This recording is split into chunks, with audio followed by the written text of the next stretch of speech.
I have a very good crowd today. Some of you would be joining government, and you just swore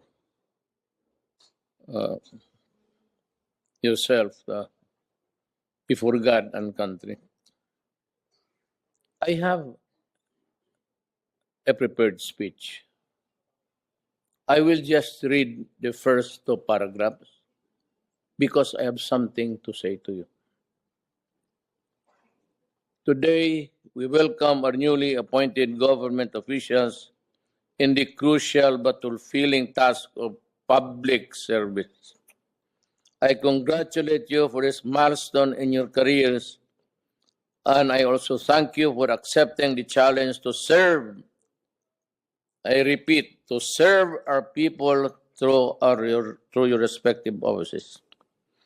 Restoring our people's trust in government remains a priority agenda for this administration. That is why halfway through my term, we still continue to pursue meaningful and lasting change in all levels of bureaucracy. May ikwento ako sa iyo. Andito si Junade Rosario, si cabinet member. Makinig kayo mabuti ha. At the outset, sabihin ko na sa inyo, itong bagay na ito, I am ready to go down anytime.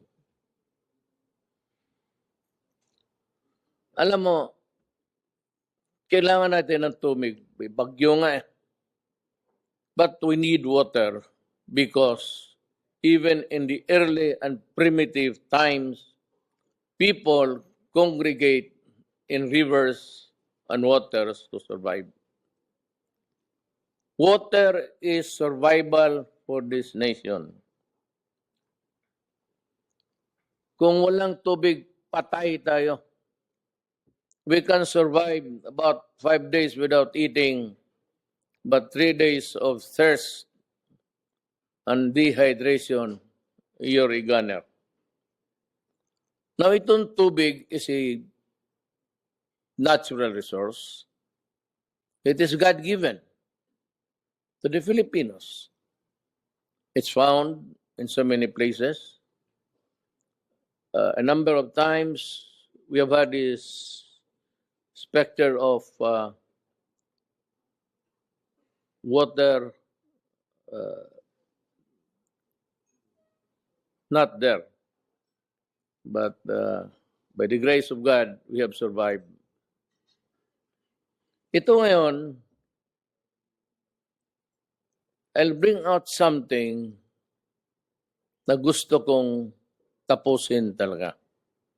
I said, kung ako ang matatapos because of their money, okay lang. Pero tandaan ninyo mga Pilipino, at least ipinaglaban ko ang tao. Remember that. Baka babagsak ako, babagsak talaga. Money is very corrosive. Given to a frail mind, it can just be a robot and direct him where to go and where to turn and when to go back. Itong tubig sa Maynila, I remember na may crisis for so many days. Tapos, nandoon ako sa Davao. Wala man akong narinig na law on, but of course, our resources, our nakadeposito, the catch basins, whatever be a tank or a pond, hindi pa naman critical. As I was in Davao, then I heard that there was no water for 3 days. So tinawagan ko yung Maynila, sabi ko, ano ba nangyari yung putang inang yan? Eh, galit na ako eh. Sabi na, walang tubig. So may tinawagan ako. May tubig sa gobyerno. Sabi ko, uuwi ako dyan if by tomorrow wala pang tubig, pagsasampalin ko kayo sa publiko. Totoo yan. At ginagawa ko talaga yan. At gagawin ko yan. Masira man ako. If I go down, so be it. I like it. Gusto ko. Ganito yan. Ang tubig atin, maraming tubig.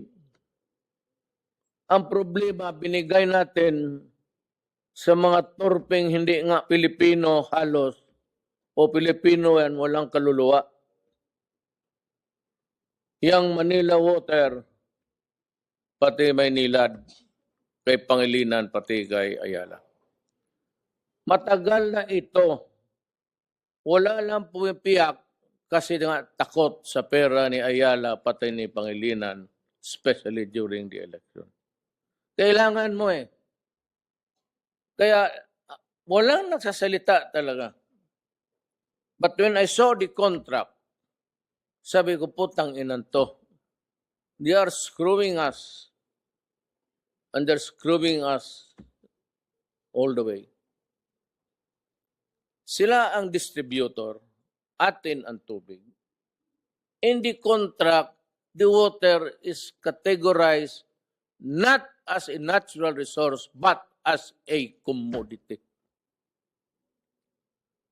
At sa contract in the Republic of the Philippines, it's just being mentioned there's an entity na may kontrata sa Ayala pati kay Pangilinan.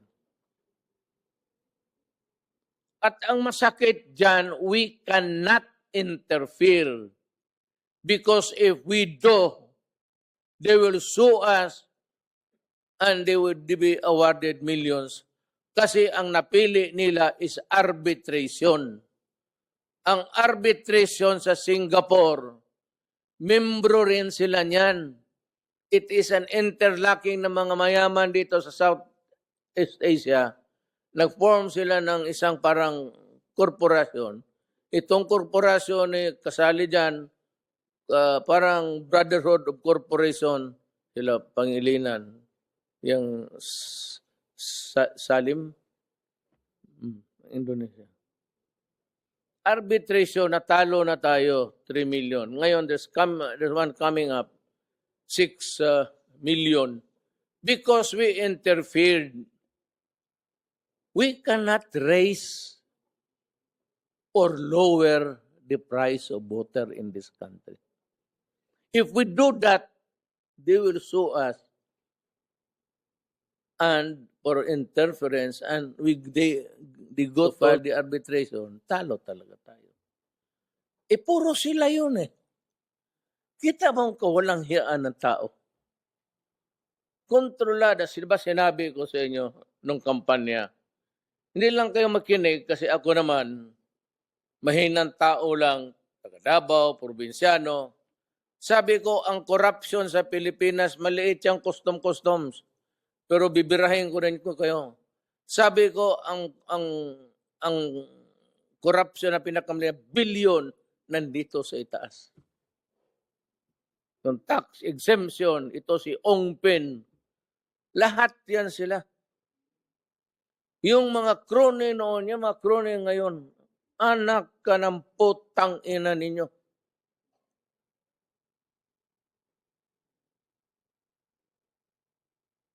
Ayan, nationwide man yan.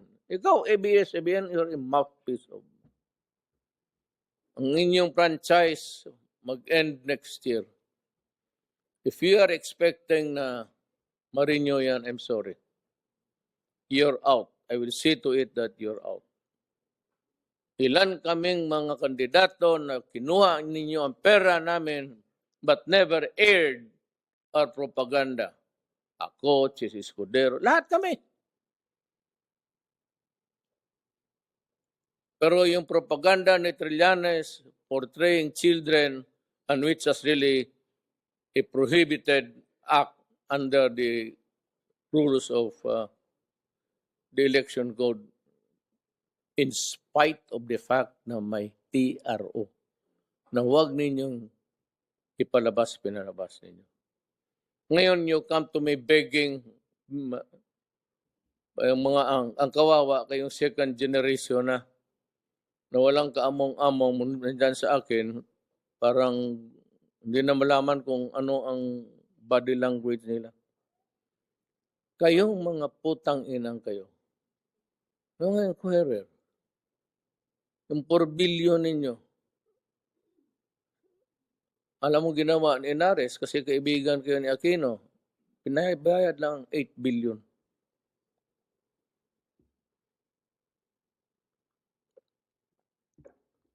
Dito sa kontrata na ito, Maynila, we must not do anything to jeopardize their operation. Because kung at any given period or if, during the lifetime of the contract, pag nalugi sila, you have to pay for the losses.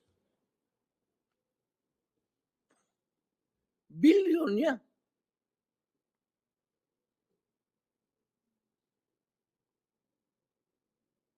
Ako, wala akong ano kay Drilon.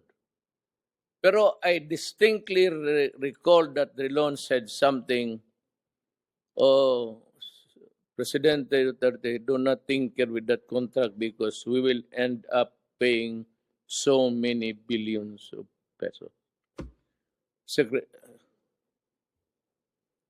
Senator Drilon, are you one of those who crafted the contract? I'm asking you. Ako, I'm ready to go down. Hindi kita tinatakot. Pero pag bumagsak ako, dadalhin talaga kita. I will. I'm not takot-takot. I'm not challenging you. You just tell the people the truth. You read the contract aloud and see if it is good for the people. But do not fuck with me by takutin mga billions of pesos. If I go down, you go down. I am ready anytime. I'm ready to be destroyed anytime. But I will also destroy because you destroyed my country. Yan ang kaputahan ng mga mayaman. Yan ang assured income, you lose, we pay. If for any reason it is attributable to us, or we interfere in the pricing, kaso ka agad yan. Interference. Kayong Pilipino, how many years have you been paying? Nandyan sa ano ninyo, bayad para sa water treatment. Ilang taon na kayo nagbayad ng water treatment, ang putang ina niya hanggang ngayon, mabaho pa rin yung lumalabas doon sa Manila Bay. Let's say kayo, walang water treatment, sige kayo, Cobra, anong tingin ninyo sa amin? Putang, kayo sabihin ko sa, hindi ko matawag, makita ako kayo. Just make sure hindi tayo magtagpo. Kumutun ko lang nung kaya ko yan, ilang beses na. Dito, ilang gago dito. Kumutong ginawa. May bodyguard ka, ade, magbarila tayo. Putang ina yan. If it is time to die, we die. Ganun lang ang buhay. Pero I will go down not without a bang. Gusto ko lang malaman ng Pilipino bago ka matapos. Kailan man yan, bukas, or I may or I may not complete my term. It could be tomorrow, it could be day after. So gusto ko lang malaman ng mga Pilipino that may dumaan na presidente who really loves his countrymen. Okay.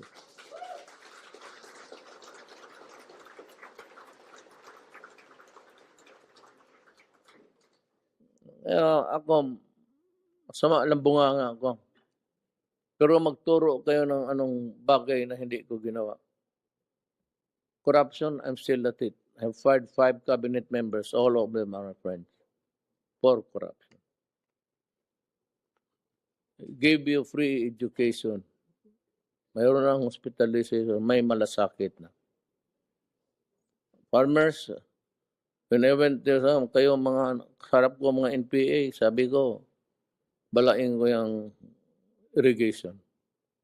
Binigay ko. Ganon ko kayo gumawa. Wala man akong ano, yung opposition na sige na wala akong ginawa. At itong may mga kolumnista na ulol, isa pa yan. They try to speculate about what I'm supposed to. Hindi ko talaga patakbuhin yung anak ko. I'm telling Sarah now, again, for the end time, do not run. Reason ko, maawa ako sa iyo, anak kita. Except for your patriotism, for your love of country. Wala kang makuha dito sa presidente na ito unless you go corrupt. Pero kung tinarong ka, ano bang tinarong sa Tagalog? Kung matino ka, wala kang makuha dito. Kapoy lang. The endless travel, you go there, tomorrow you go to the policeman or lying. Tapos magtanong pa yung mga gago, Duterte takot sa military, kaya dinubli ang sweldo, kaya maraming kabinet. Utang ina, ulol pala kayo. I was elected by the people. I was not elected by the army or police. Bakit man ako takot-takutin? Malinis yung eleksyon ko.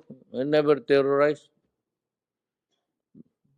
You know, last night, General De Rosario was one of them. Siya yung housing. I asked all the military men there, are you with me? Wala yung kudita-kudita. Baho yan. Are you with me in this fight? Because I will say this to the end. Kung ano man mangyari. Within the framework of that's to me economic sabotage. So I want a rich guy who has been wallowing in its filthy house with all the mga tawag pa pala sa kanila sa bahay, senyorita, senyora, senyor, kahilas ng putang ina. Hoy, hindi na panahon ng katsila ang leche kayo. Tapos na yan sila. Senyorita, senyora, buang. Sa sine lang yan sa maalaala mo kaya.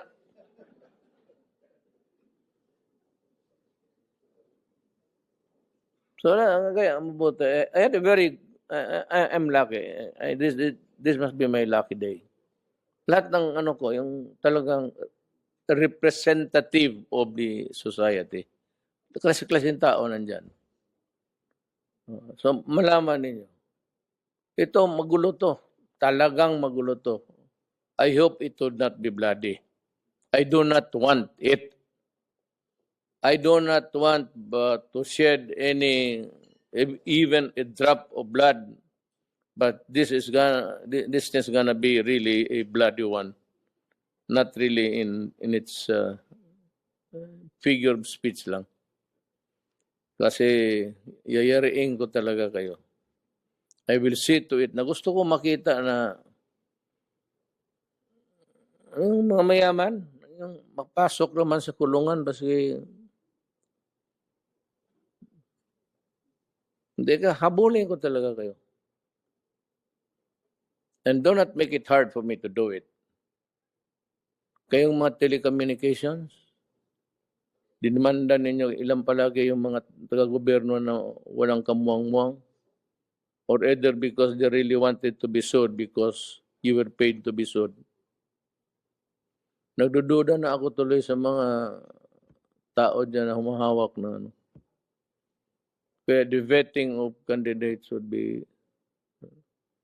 Kaya ako, lahat halos puro military na ang kaharap ko kagabi, including De Rosario. I know him. He worked for me when I was in the mayor of Davao. He was the commander of Task Force Davao. Lahat niya sila kilala ko. All the military men working there are all honest. I can vouch for them. Pero itong better ako stricto talaga ako. Stricto as magsabi sa iyo na pag ka na magkamali ka basta corruption, out ka talaga.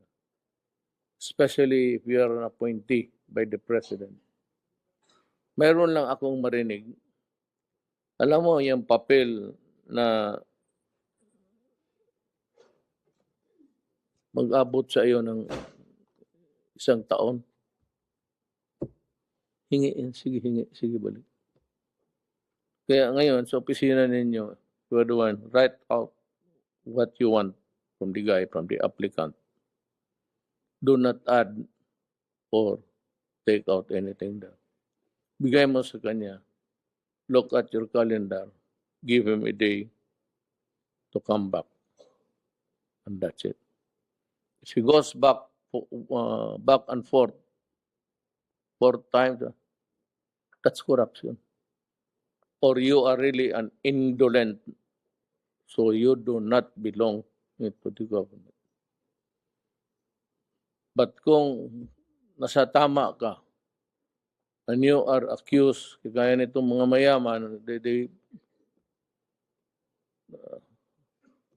take solace because I will defend you to death. In the same manner, itong mga sundalo, bakit ko hindi dublehin ang sweldo? Tingnan mo ngayon ang Bagyo, sino ang kargador doon? Di police pati sundalo. Pag may naipit nag-landslide, sino yung digger ko?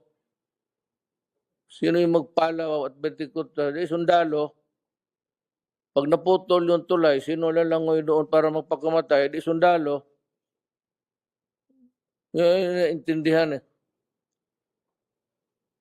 Ngayon, naghingi ako ng tulong sa sundalo. Hindi ako naghingi ng tulong sa sundalo para mabuhay. At that, you go by destiny. If it's your time, it's your time. Tulong ako for a cause, just to show to the people that we are there for you. So, make that a motto.